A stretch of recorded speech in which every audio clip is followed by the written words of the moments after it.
Bana b'Imana dusangiye ukwemera kandi muri Yesu Kristo ndabaramukije nitugire Kristo. Tugeze ku video canke audio ya gatatu mu ntahe yo muri Australia. Basi rero harageze aho nanje ndagenda gutangura kwiga. Ngiye gutangura kwiga umwana nawe baza baramujana nkamujana ahantu nyene muri child care. Mvuye kwishure nkaza kumutora, hari imisi nategerezwa kuja kwishure, ariko ni nka kujya novuga ati abanyeshure canke yaga mukama, urumva biba bimeze nka kujya kwa yaga mukama, ariko twari kwiga nyene kugira tumenye icyongereza. Basi kandi kugira nyene uje no mwishure babanza kugukoresha ikibazo bakaraba ubwenge bwawe aho bugera kugira bamenyere bwo bagushiramwo. Jewe rero uzi kwandika ushobora no kugerageza gusoma naho utazi gusoma icyongereza. Basi je rero ndumva bari bashikanye nko mwirevo ya gatatu, sivye ko nyuma naje kugumuka nkanababwira ko handengeye kubera babandi twazananye nabo naho biga, nkumva nanje yo mararingiye kwigana nabo, sinje kwiga nkaza kwigana nabo. Basi rero ariko narabisabye baranjana yo mugabo nyuma bakabona ndishura baca barankurayo n'ubundi bansubiza ahandi. Bana b'Imana za ndoto nari naragize biga mu mwaka wa gatanu, nigana n'abazungu nari naravuye mu ishure, zica zirasohora cambona koko ndiko nigana n'abazungu. Basi kandi ni ndoti ijya nzozi ndi mu Burundi nigana n'abazungu, nabona nzi ubwenge ngo no kwishura ndiko ndishura. Kandi mw'iryo shure nyene aho niga narabona ko nkiriza nyimba ari gukiriza mu Burundi twagira nkuko sinzi ko ariko bakigira hano muri Australia naho ushira ukuboko hejuru. Basi rero narabona ko nanje nyene nishura, cambona mana uko nari naravyeretswe niko byagenda. Ndashima Imana yo mwijuru inshuti yanje, ukabuzi kufise indoto na ntonya y'ikizere, ukaburi mu magorwa canke mu marushwa canke mu bibazo, uhagarara uzoze bavuga ati na Zipora yaravuze ko yarose indoto ikomeye yiga muri primaire. Iyo nzozi yo kwigana n'abazungu nayigize niga mu mwaka wa gatanu, hanyuma ndaja mu wa gatandatu ibyishure biranka, hanyuma ndava mu ishure nja kwiga muri foyer ndiga ibintu byo kudoda. Menga nari byize nk'imyaka 2 canke 3, hanyuma intambara iratera ndahunga. Abambere mwarabyumvise abazobishaka batababisamiye hagati bazorabe ku ntahe ya mbere yo mu Burundi. Ndaja mu Rwanda, hanyuma nisanga ndi muri Tanzania mpangayitse ntazi ibizoba imbere yanje.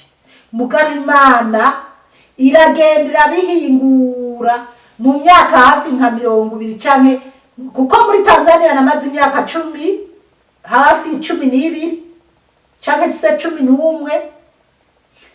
Hanyuma no gushaka nk'imyaka 5 canke 4 nabaye mu Burundi mbere yuko ndota niga mu wa gatanu. Hanyuma hagaca imyaka nkaja mu wa gatandatu nkiga muri foyer nk'imyaka 4. Urumva imyaka nka 15 niho naje guhisanga ndiko nigana n'abazungu. Ya ndoto nari nararose irasohora. Zigama indoto yawe ukabubona naho urota ibintu bibi bitasobanutse.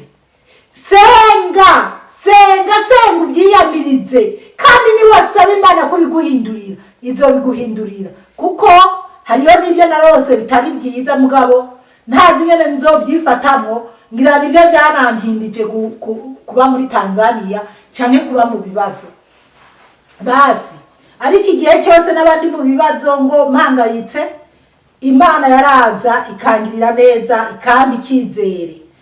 rero usanga nigana n'abazungu indoto yanje birasohoye kandi ndi muri Tanzania nyene nararota ngo mbona nagiye kuba impera y'isi ku mpera y'isi ngo ahantu nyene kure kandi none muri Australia ni ku mpera y'isi ugereranije Burundi aho buri canke Afrika iri ukaraba naho Australia iri ni ikintu cyakozwe n'Imana.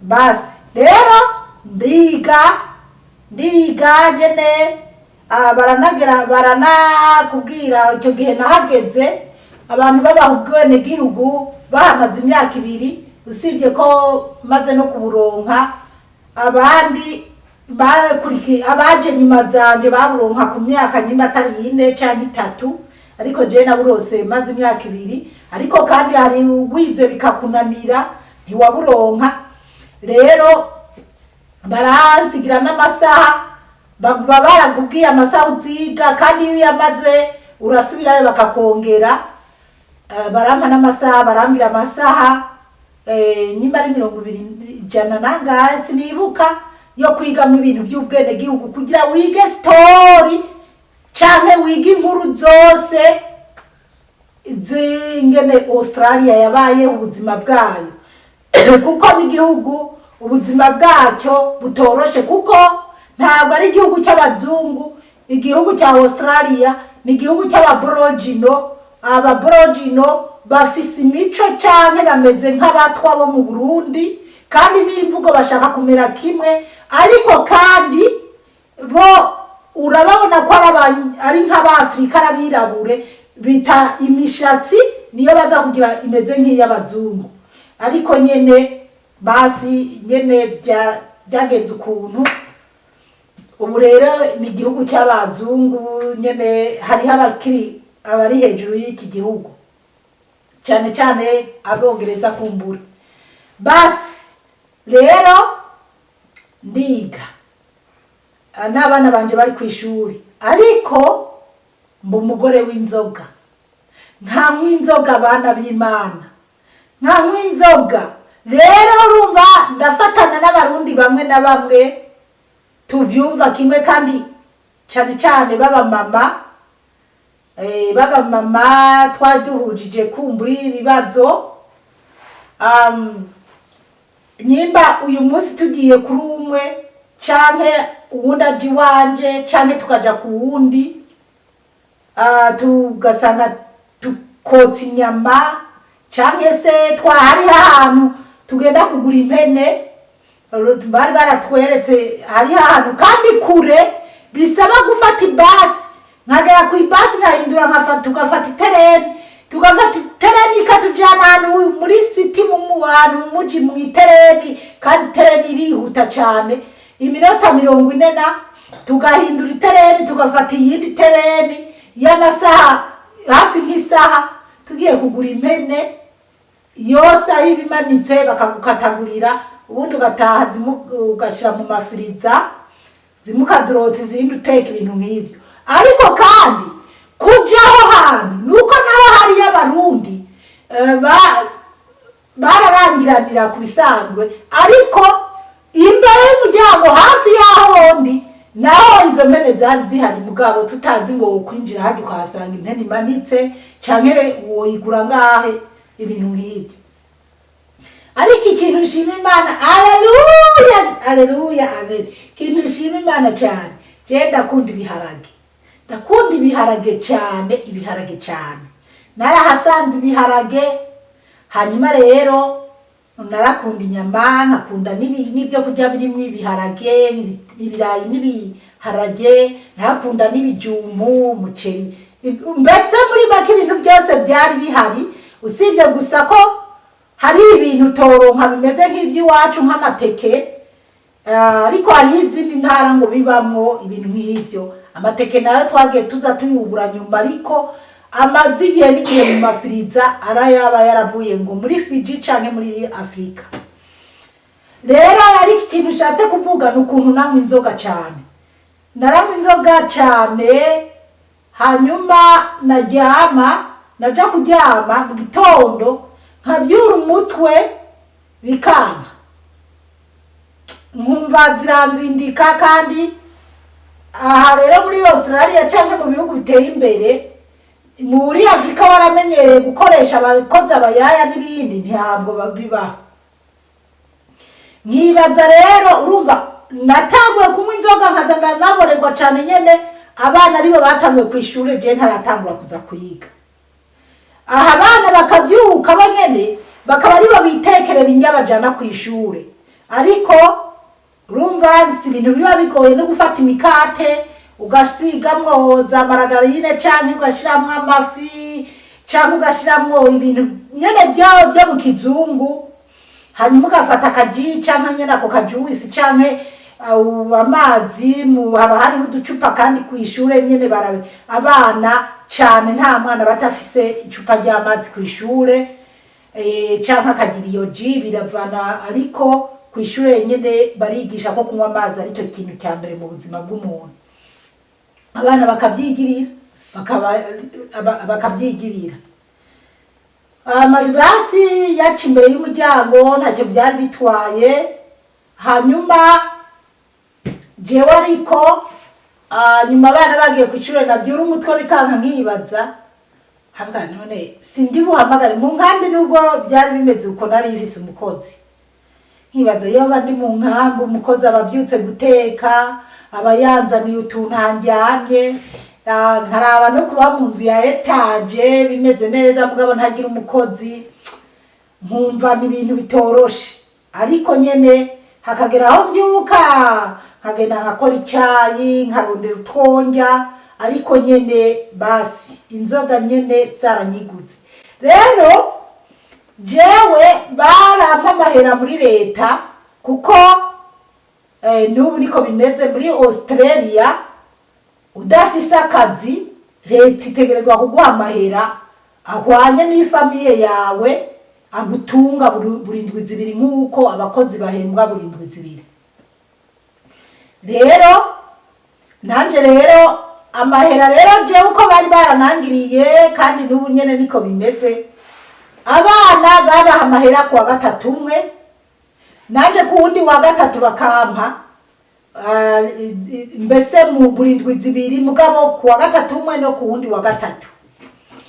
Rero buri ku wa gatatu uko nayafata, urumva naragenda nkakuramwo ayo nkuramwo nyene, nkaca muri biya basi. Rero nguze biya, hariyo ibintu nyene twatora wasanga n'imbere nyene ukagenda ugatora ukagenda ugateruramwo amakarito. Akabare novuga ati nakabare kari hepfo y'inzi wanje, abandi nagiye ndahasanga bari bageretse ati burya hajya niho harakabare. Mbese nabo bazicuruza bari baratumenyereye ku buryo ugiye banaguha ideni ukababwira ati jewe nta mahera afise, nzohembwa ku munsi n'uyu mu mideni, bakaguha ideni. Kandi nibambika ngo bavuge ngo bazoza kuguhiga canke oya, bari baramaze kutwizeye bakaguha ideni. Rero ngo naguha amakarito abiri, karito imwe nkaca ndayijana hejuru muri etage, iyindi karito nkayishira hasi, nkayishira nyene mu nzu yo hasi. Abagenzi bakaza tukanywa zigahera, nkaza kuzana izindi hari hafi. Basi rero ntabwo nari kuganya ngo narabuze amahera y'inzoga, oya. Amahera bampa narariha inzu, kandi amahera nyenaga nabo muri Afrika narabarundikira.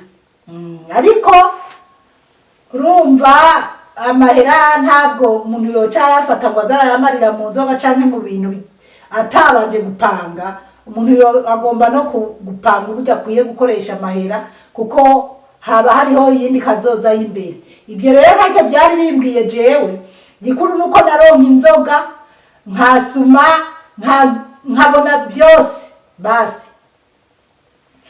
Rero ziragenda zirankoroneza abantu b'Imana, kandi n'abantu bamwe bakavuga ati mutisha, hari abandi bantu twazisangira ngo naka ngo yararose abantu basangira ubu kabisa, ngo haraje umudamu araho ngo aba hafi yo kwa banaka, ngo aba hariya mu giciki niki.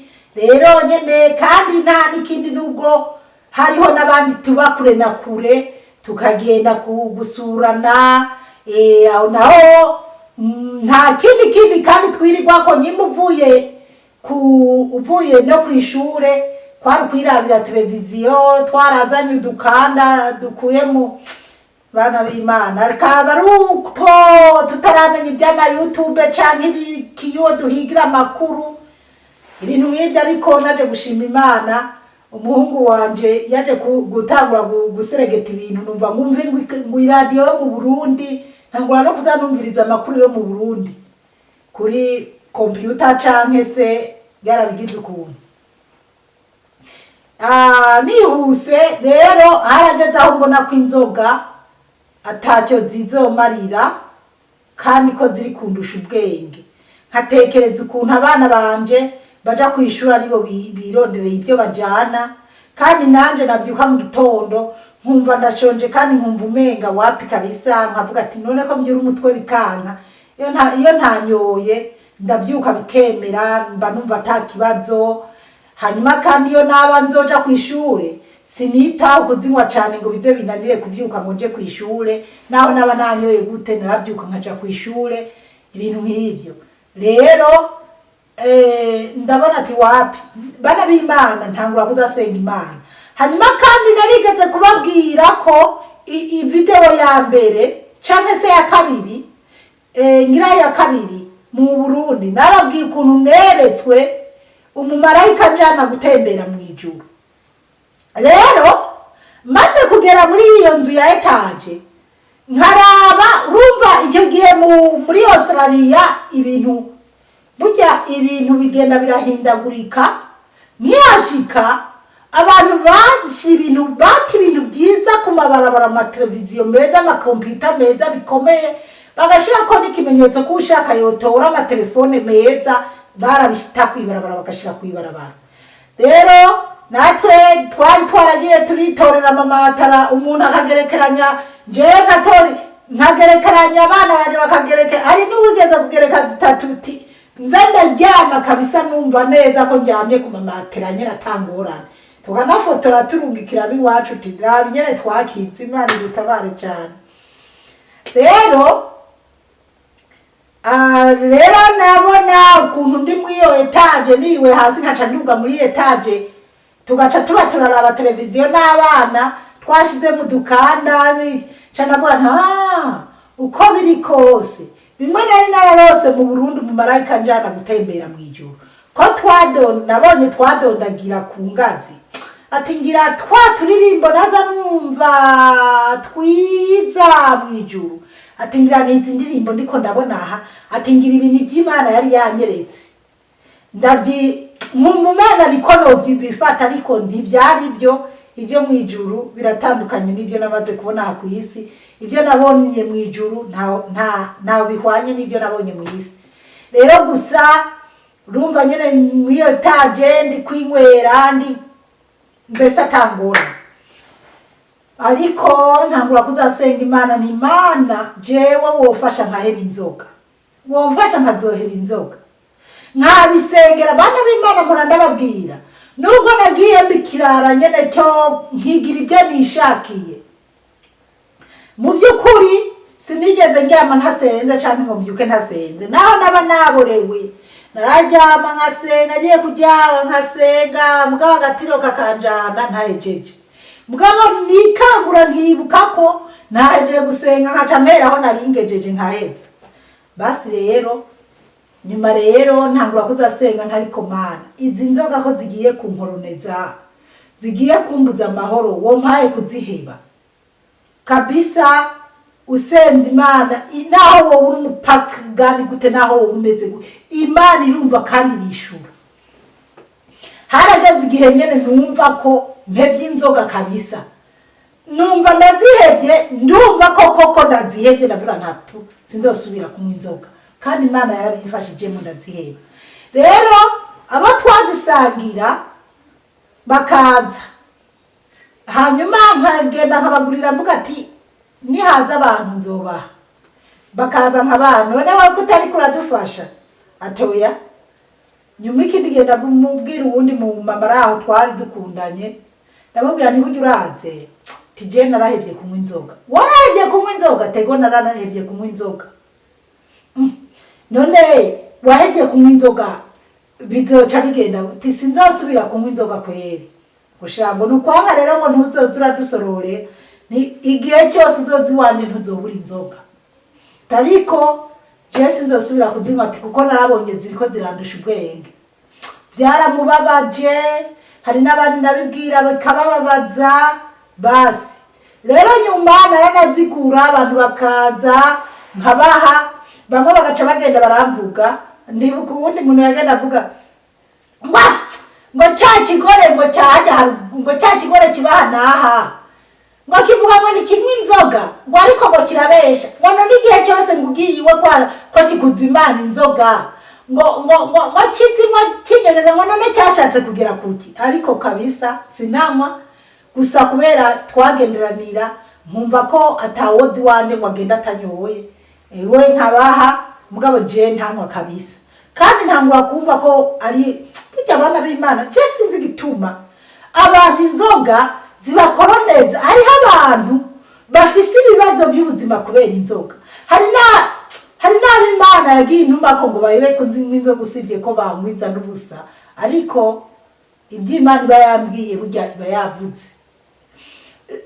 umuntu nko kwa muganga bakamubwira ati wewe udagiye kunywa inzoga zopfa kandi ibibazo inzoga ziriko ziragutera n'ibi mugabo umuntu akaba atobyakira adashobora kubyumva n'abandi babyumva rero inzoga sinumva igituma abantu inzoga yo kurusha ubwenge ikakubuza amahoro n'umugore wawe ikakubuza amahoro n'abana bawe ikakubuza amahoro n'umugabo wawe ikakubuza amahoro n'ababanyi kubera inzoga kuko hari umuntu anywa ntashobore no kwikontorora jewe inzoga mugana zinywa nariye mugihe hariho nabo tuzisangira banywa batariye nyene zikabakubita gusumba bamwe tukabatahana tubaseguye rero ariko ndasenga Imana ndavuga nti Imana jewe urafasha nzohebe kunywa inzoga Imana irampa kuguheba kunywa inzoga hanyuma abantu nyene bamwe